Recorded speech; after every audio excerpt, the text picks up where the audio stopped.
한 주간 평안하셨습니까? 마스크를 쓰고 있기에 여러분의 한 주간의 삶을 다 읽을 수는 없지만, 그리고 여러분의 눈에 그려지는 모습이 한 주간 잘 살다 왔습니다 하는 이런 표정들이십니다. 감사합니다. 그런데 항상 우리가 한 주 한 주를 지내는 것이 은혜라고 고백할 수밖에 없는 것은, 지난 한 주간 동안 우리가 코로나 때문에 마음의 두려움도 있고 여러 가지 불편함도 있지 않았습니까? 매일 7,000명 이상 되는 확진자가 생겼다. 전에는 1,000명만 넘는다고 해도 막 덜덜덜 떨었는데 이제는 7,000명을 넘어섰습니다.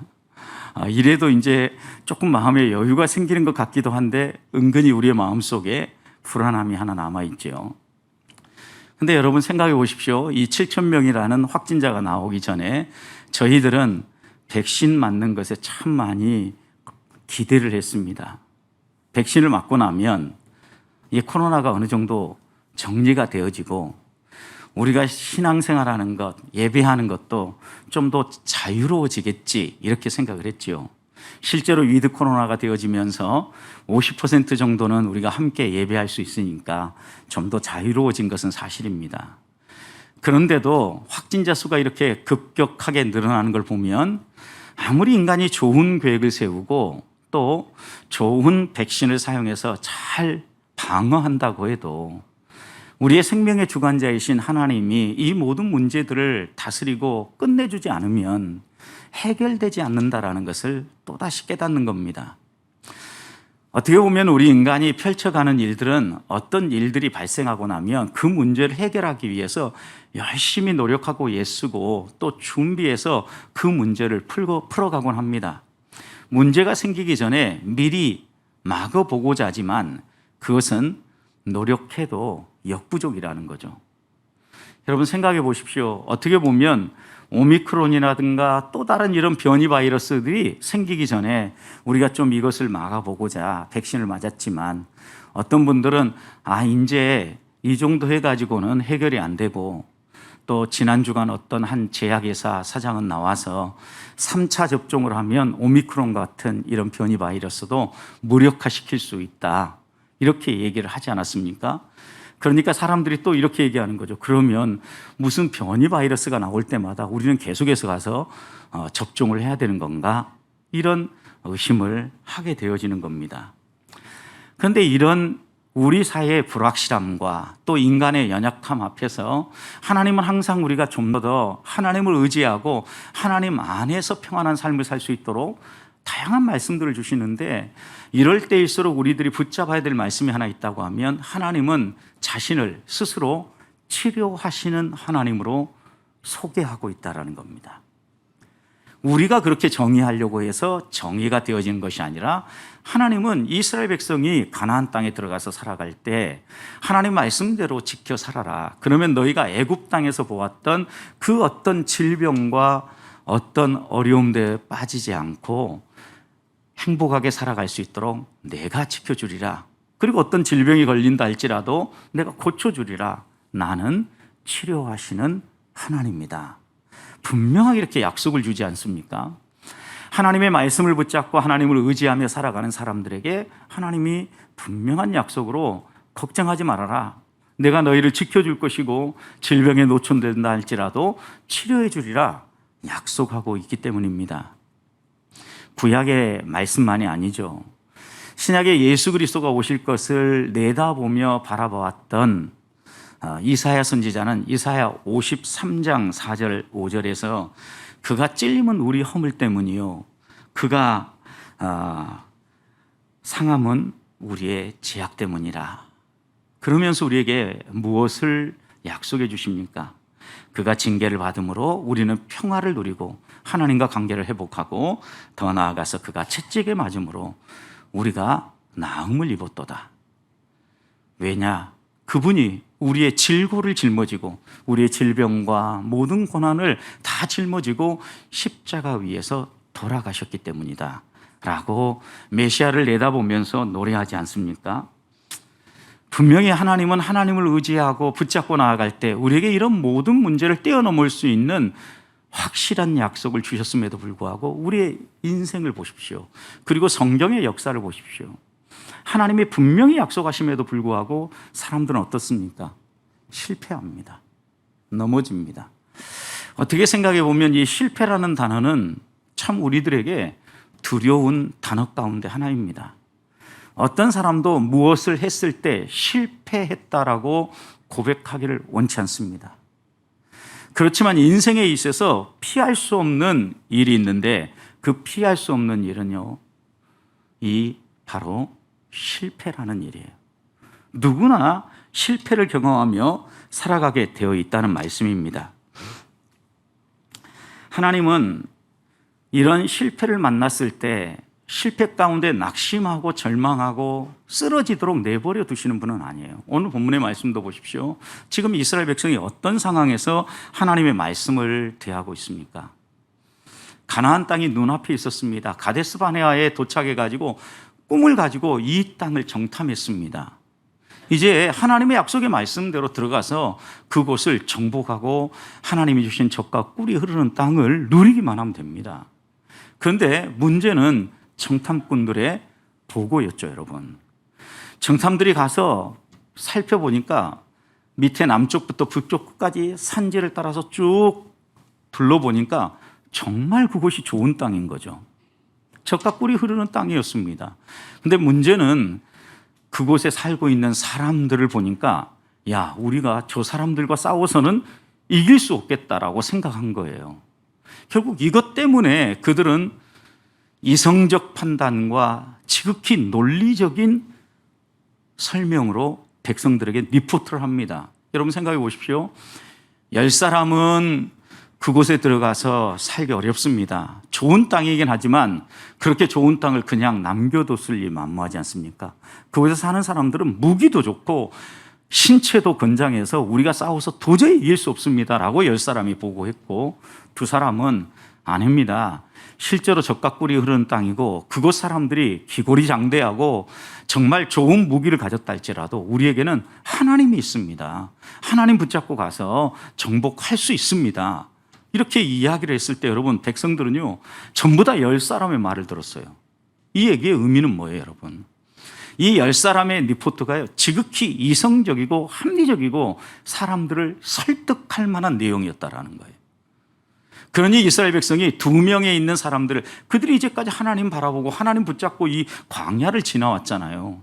믿음의 보고를 한 사람의 보고를 선택한 게 아니라 합리적이고 이성적인 10사람의 보고를 선택해가지고 결국 그들은 그날 밤에 전부 다 장막에 가서 엉엉 울면서 통곡을 하지 않습니까? 결국 이 일 때문에 그들은 광야 40년으로 지금 바로 나아갈 입장이 된 거예요. 실패를 맛본 거죠. 낙심할 수밖에 없는 상황이죠.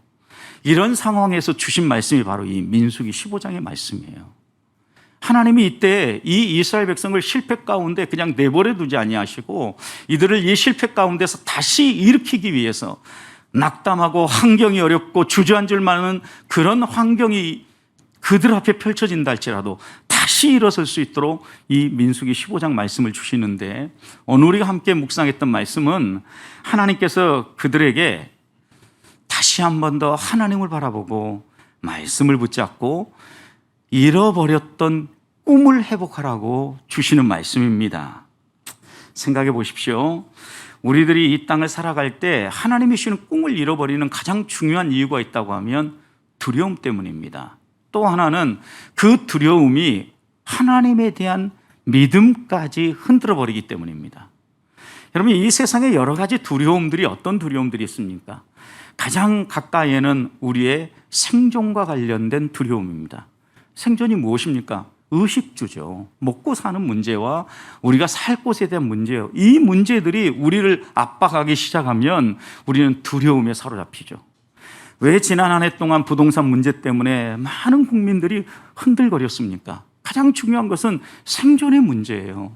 그것이 그들의 생명을 압박하고 위협한다는 두려움이 다가오니까 사람들이 여러 가지 불편함을 드러낸 겁니다.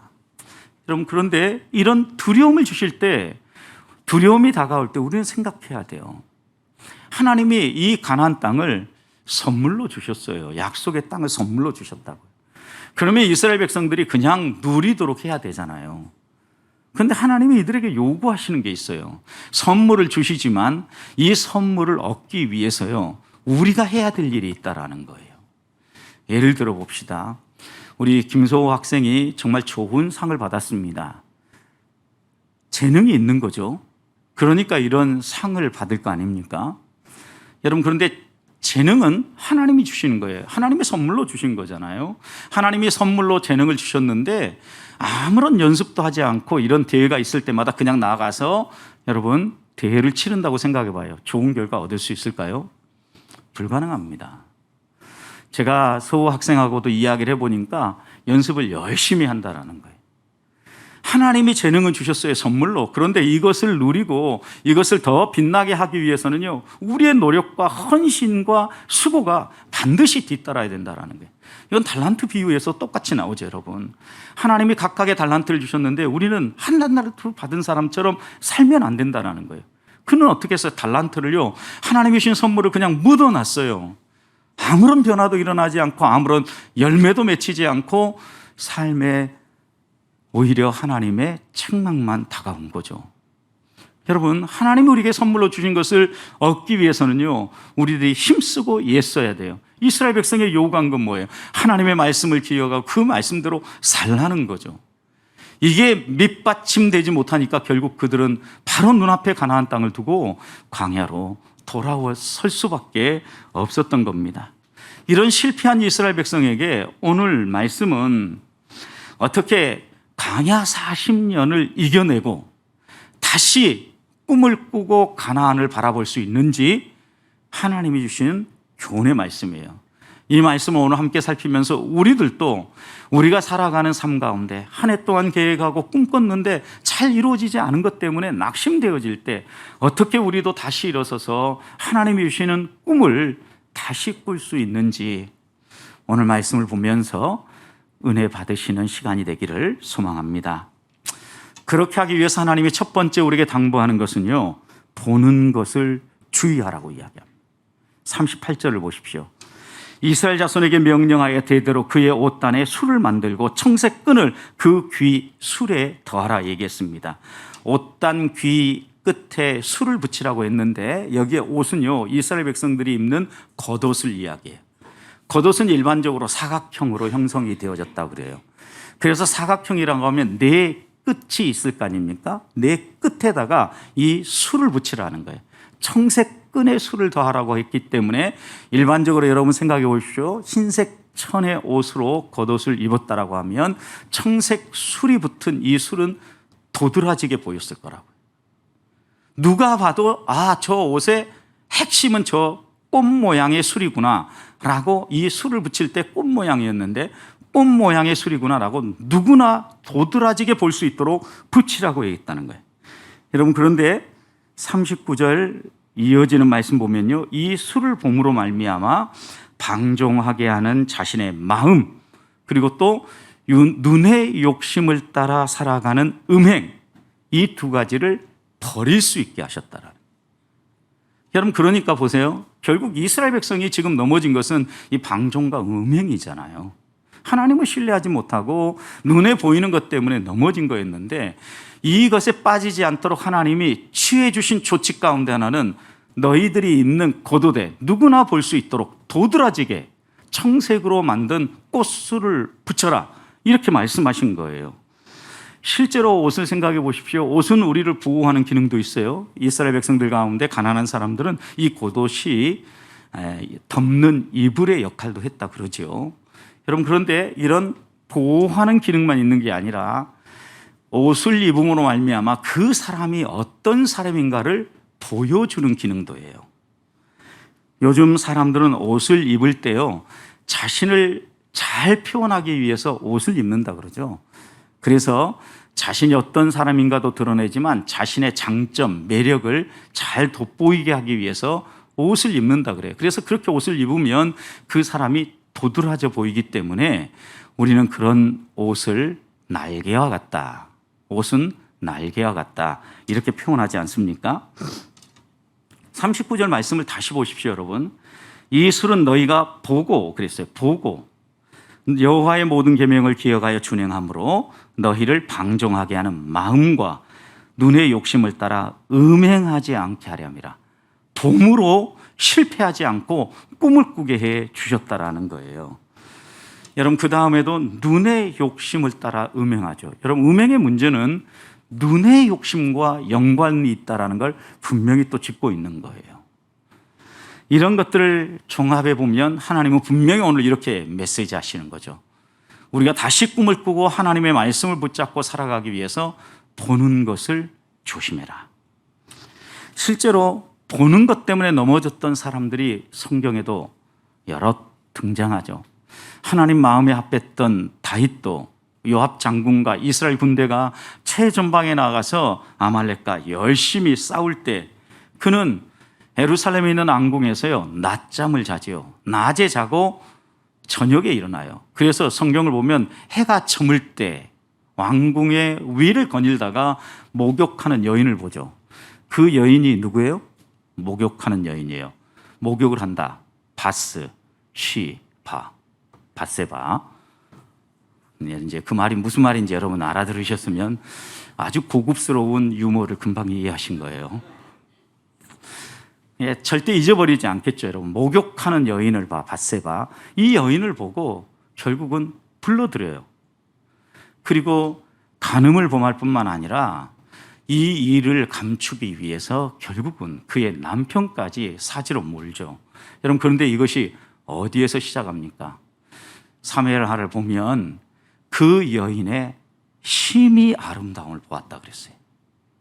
여러분, 목욕하는 여인의 모습이 왕궁에서 멀리 보는데 얼마나 아름다웠겠어요. 하여튼 그럼에도 불구하고 성경은 분명히 이 여인이 매력적이었다는 걸 강조하기 위해서 심히 아름다웠다 이렇게 묘사하지 않습니까? 결국 보는 것 때문에 그는 간음도 했을 뿐만 아니라 살인도 하게 되어지는 죄를 짓게 되죠. 보는 거 조심해야 되는 거죠. 우리 예수님께서도 마태복음 6장 22절과 23절 보면 눈은 몸의 등불이라 이렇게 얘기했어요. 그래서 눈이 성하면 온 몸이 성하고 눈이 나쁘면 온 몸이 나쁘다라고 얘기해요. 이 말은 다른 말로 표현하면 눈은 우리 몸의 등불과 같아서 눈이 성하면요 봐야 될 것을 제대로 보면서 하나님의 백성답게 살아갈 수 있지만 눈이 어두면 마땅히 볼 것을 보지 못하며 죄를 짓고 병들며 잘못된 길을 걸어갈 수밖에 없다는 것을 교훈하고 있는 겁니다. 결국 눈을 조심하라는 거죠. 오늘 이 이스라엘 백성이 실패하고 광야를 방황하게 된 것도 무엇 때문입니까? 정탐꾼들이 보는 것에 실패했기 때문입니다.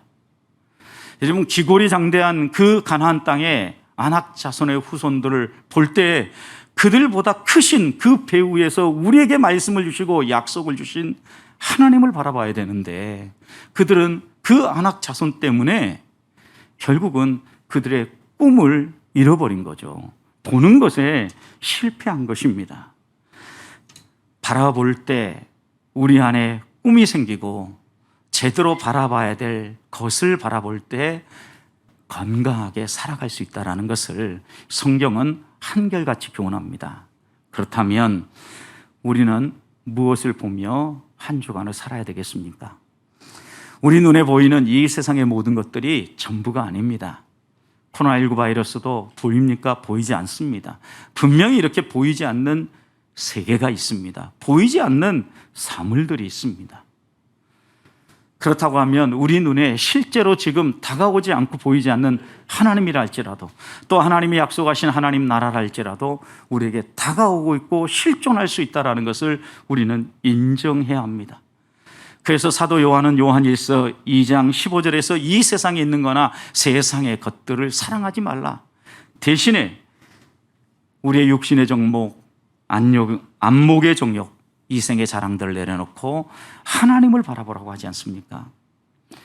우리의 시선을 하나님께 고정하고 하나님을 바라봄으로 믿음의 눈으로 하나님을 바라봄으로 하나님이 행하실 것을 기대하며 한 주간을 사시는 성도들이 되시기를 축복합니다. 두 번째는요, 하나님이 주신 약속의 말씀을 기억해야 꿈이 다시 살아납니다. 39절 보십시오. 이 술은 너희가 보고 여호와의 모든 계명을 기억하게 하려는 것이다 고 했어요. 여러분, 그 술을 보는 것 조심해야 되는데, 그러면 그 술을 볼 때마다 기억해야 될 것이 있는데 무엇을 기억하라는 겁니까? 여호와의 말씀입니다. 결국 하나님의 말씀이 생각이 나서 우리를 방종케 하는 마음도 물리칠 수 있고, 또 눈의 욕심을 따라 음행하는 것도 물리칠 수 있다는 거예요.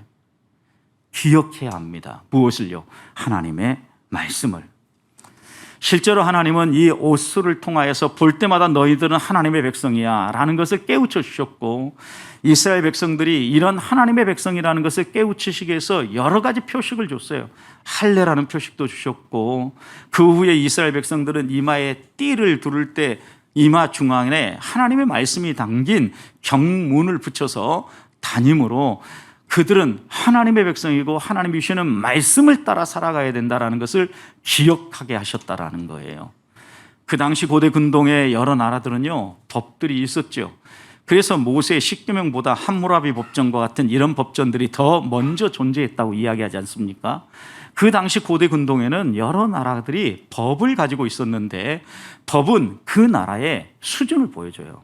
오늘날도 마찬가지입니다. 그 나라의 법을 보고 그 법이 어떻게 집행되는가를 보면 그 나라의 수준과 형편을 내다볼 수 있는 거죠. 하나님은요, 하나님의 백성들을 부르면서 제일 먼저 시내산에서 그들이 하나님을 예배할 때 하나님은 법부터 주셨어요. 율법, 하나님의 백성의 법, 하나님의 백성의 수준이 무엇인지, 하나님의 백성은 어떻게 살면서 하나님의 백성답게 이 땅에서 살아갈 수 있는지 가르쳐 주신 거죠. 여러분, 그런데 생각해 보십시오. 하나님의 법을 주신 것은 우리를 올가매고 우리를 불편하게 만들려고 하는 것이 아니에요. 하나님의 법을 따라 살아감으로 말미암아 하나님이 주시는 은혜와 복을 누리도록 하려는 거예요. 하나님은요, 하나님의 법을 따라 하나님의 백성으로 서 있기만 하면 책임져 주셨어요. 그래서 하나님은요, 하나님의 말씀, 율법을 기억하라 라고 얘기하는 거죠. 율법을 여러분 기억할 때 그들은요, 자신이 누구인가를 먼저 생각했을 거예요. 하나님의 말씀을 그래야 지킬 수 있지 않습니까? 나는 하나님의 율법을 받은 백성이야. 여러분, 우리들도 우리나라에 들어와가지고 내가 대한민국 국민인지 아니면 외국인지 이게 구분이 안 되면요, 법을 제대로 지킬 수 없어요. 우리나라에서 살아가면 우리나라 백성의 법을 따라가야 되죠. 하나님의 법을 기억하라는 것은요, 너가 누군지를 잊지 말라는 거예요. 너는 내가 구원하여 부른 나의 백성이다. 하나님이 이렇게 말씀하시는 하나님 백성의 정체성을 잃지 말라는 거예요. 그리고 지금 이 광야 40년 동안 방황하는 동안 내가 너희를 버린 게 아니라 너희들이 이 하나님의 말씀을 기억하면서 다시 그 말씀을 지키는 훈련을 하고 이 말씀을 따라 약속한 가나안 땅에 들어가 살 것을 꿈꾸라는 거죠. 하나님 백성으로 분명히 약속했으니까 그 땅에 들어가서 살게 할 건데, 너희들이 광야 40년 방황하는 동안도 잊지 말고 이 약속의 말씀을 마음에 새기며 지키면서 너희들이 그곳에 들어가 살 것을 꿈꿔라는 거죠.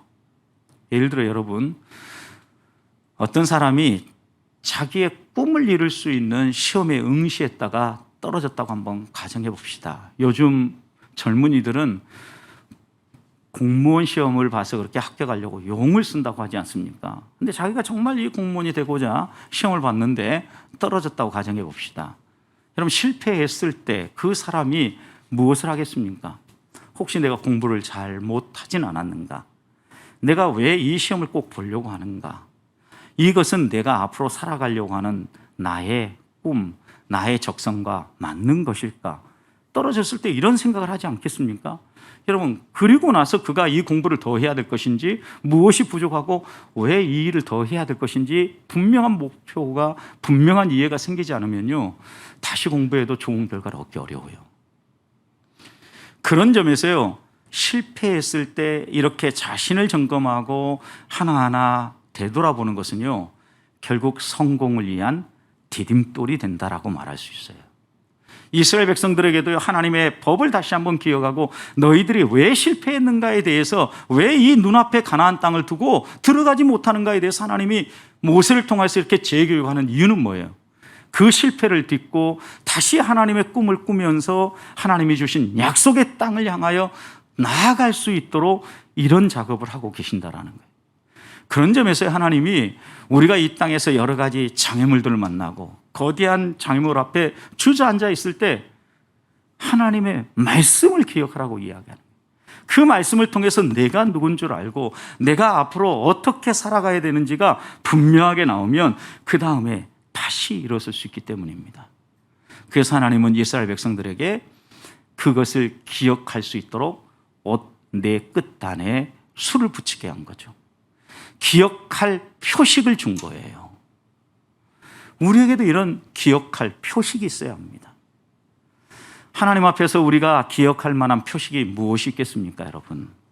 어떤 사람들은 자신의 손에 반지를 끼고 그 반지를 볼 때마다 기억하기도 하고 자기 집에 어떤 것을 표식을 해놓고 기억하기도 합니다. 여러분, 프랑스의 수학자였고 종교 철학자였던 파스칼이라는 학자 여러분 아시죠? 파스칼 한두 번 들어보셨을 겁니다. 파스칼은 1654년 11월 23일 하나님의 강력한 은혜를 체험하면서 회심했다고 합니다. 그는 그때 하나님이 자신에게 찾아온 이 강력한 회심의 역사를 은총의 불이 자신에게 찾아왔다라고 고백했어요. 그리고 난 다음에 이 파스칼은요, 그날의 회심을 잊지 않고 평생 회심한 하나님의 백성답게 살아가기 위해서요, 자기 안쪽 상의 이 주머니 안쪽에다요, 파이어, 불이라고 새겨놨다라는 거예요. 옷을 벗고 한번 안쪽 상의를 볼 때마다 파이어라는 이 단어를 볼 때마다 내가 은총의 불에 의해서 거듭난 하나님의 사람이라는 것을 잊지 않고 계속해서 살아갔다라는 거죠. 여러분, 우리를 또 하나님의 말씀을 잊지 않고 기억하기 위해서 뭔가 표식이 있어야 합니다. 그걸 볼 때마다 하나님 말씀이 생각나고 내가 그 하나님 말씀을 따라 살아가야지, 이런 고백이 우리 안에 살아날 때 잃어버렸던 꿈이 살아나고 하나님의 백성답게 이 땅을 당당하게 살아갈 수 있다는 겁니다. 한 주간 내게 필요한 표식이 무엇인가 다시 한번 새겨보고 옷이든 나의 그 무엇에 아니면 내 몸에 하나님의 백성이라는 분명한 표식을 하나 달아서 그 표식을 볼 때마다 하나님을 기억하고 말씀을 기억하고 하나님 백성답게 살아가는 성도들이 되시기를 축복합니다. 마지막으로 다시 꿈을 꾸기 위해서는 하나님과의 관계를 항상 점검해야 합니다. 40절 보십시오. 이렇게 너희가 보고 기억하여서 내 모든 계명을 행하면, 그랬어요. 기억하고 행하면 너희 하나님 앞에서 거룩하리라. 결국 하나님의 백성으로 구별된다라는 거예요. 그러면서 그 다음 41절 뭐라고 이야기합니까? 나는 너희의 하나님이라. 나는 너희 하나님이 되려고 너희를 애굽 땅에서 구출해낸 하나님이다. 그러면서 그 다음 또 뭐라고 합니까? 나는 너희의 하나님이라. 여러분, 지금 이 41절에 강조하는 게 뭐예요? 너희의 하나님이라는 게 세 번이나 반복. 나는 너희 하나님이라, 나는 너희 하나님이라, 양쪽을 딱 막아놓고 가운데 그 이유에 대해서 나는 너희 하나님이 되려고 애굽에서 너희를 구출해낸 하나님이다, 이렇게 소개하지 않습니까? 이 얘기는요, 이스라엘 백성이 다시 꿈을 꾸는데 꼭 점검해야 될 것은 하나님과의 관계인 거죠. 어떻게 애굽에서 나왔고 어떻게 이 광야를 걷게 되었고 이 가나안에 들어갈 꿈을 어떻게 갖게 되었는가를 하나님과의 관계 속에서 다시 점검하라는 거예요. 관계가 중요한 이유가 있죠, 여러분. 하나님과의 관계가 끊어지지 아니하고 하나님의 자녀로 살면요, 하나님 아버지로부터 자녀에게 주어질 모든 은혜와 복들이 주어지잖아요. 그래서 다시 꿈을 꾸고 그 험난한 이 세상, 이 광야길을 걸어갈 때 너희가 하나님의 백성이라는 걸 잊지 말아라. 나는 너희의 아버지다 라고 다시 한번 그들을 향하여서 하나님은 말씀해 주시는 거죠. 실제로 여러분, 성경에 보십시오. 관계 때문에 낭망할 순간에 일어섰던 사람들이 얼마나 많이 있습니까?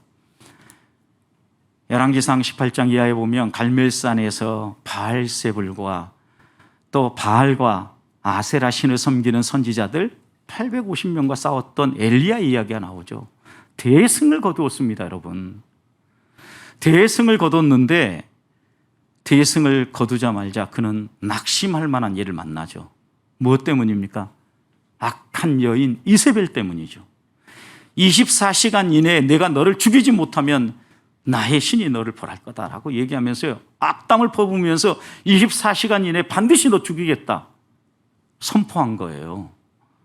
여러분, 이 얘기를 듣고 어떻게 합니까? 엘리야는 주랭랑을 칩니다. 그래서 어디로 들어가요? 광야로 들어갑니다. 광야에 들어가서 그것도 모자라서 자기 혼자만 하룻길을 더 광야 깊숙이 들어가요. 하룻길 광야 들어갔으니까 상당히 멀리 떨어지게 혼자 들어간 거예요. 그리고 나서 나무를 하나 선택합니다. 노뎀나무라는 그늘 밑에 기대어서 이렇게 고백하죠. 여호와여, 넉넉하오니 지금 내 생명을 거두시옵소서. 나는 내 조상들보다 낫지 못합니다. 하나님이요, 이 엘리야와 아버지와 아들의 관계, 하나님, 엘리야의 하나님, 나의 하나님인 것처럼 그 엘리야의 하나님이 그를 위해서 어떻게 했어요? 천사를 보냅니다. 먹여주십니다. 깨우시고 먹여주시고 깨우시고 먹여주시고 반복해서 힘을 북돋아서 다시 그에게 남은 사명들을 감당할 수 있도록 일하게 하시죠. 저 남쪽에서 저 북쪽까지 세울 사람들을 다시 세우고 하나님의 선지자로서 이 일을 마무리하게 하지 않습니까? 생각해 보십시오. 히스기야 왕도 죽을 병에 걸렸습니다. 그가 벽을 향하여서 간절하게 하나님 앞에 기도합니다. 그런데 하나님이 그의 기도를 응답해 주셨습니다. 15년 동안 너의 생명을 연장시켜 줄게. 하나님이 이렇게 약속해 주셨어요. 그때 히스기야가 뭐라고 얘기합니까? 그러면 그것을 어떻게 할 수 있습니까? 제 생명이 15년 연장됐다라는 거, 저를 살려주실 것 어떻게 알 수 있습니까? 그때 하나님이 해주신 일이 뭐예요? 해 그림자를 15도 뒤로 물러가게 해줘요. 10도, 15도가 아니라 10도. 여러분, 해 그림자가 앞으로 가는 것은 가능하죠. 왜? 시간이 흐르면 앞으로 계속 가니까. 근데 이게 거꾸로 뒤로 10도가 물러났다라는 거예요. 이 얘기는 뭐예요? 시간을 거꾸로 돌려주신 거예요. 누구 때문에? 히스기야 한 사람을 위해서요. 하나님은 하나님의 백성 한 사람을 위해서도요, 이 자연 세계를 이렇게 거꾸로 돌리실 수 있는 분이셔요. 우리가 믿는 하나님이 이런 분이시라고요. 그래서 다윗은 이 하나님을 향하여서 나의 하나님이라고 고백했고, 여호와는 나의 목자시니 내게 부족함이 없다라고 얘기하지 않습니까? 주밖에 나의 주님이 없사오니 주님만이 나의 복입니다. 이게 다윗의 한결같은 고백이었어요. 저는 이 고백이 우리 보백교회 성도들의 고백이 되기를 원합니다. 우리가 낙심할 만한 일에 다시 일어서서 꿈을 꾸고 달려가기 위해서는요, 하나님과 우리의 관계가 분명해야 돼. 사랑하는 성도 여러분, 하나님이 나의 하나님이심을 믿으십니까? 한 주간 살아가는 동안 어떤 어려움을 만난다 할지라도 하나님이 나의 하나님이라면 그 하나님이 나를 책임져 주실 걸 믿고 주와 함께 살아가는 성도들이 되시기를 주님의 이름으로 축복합니다.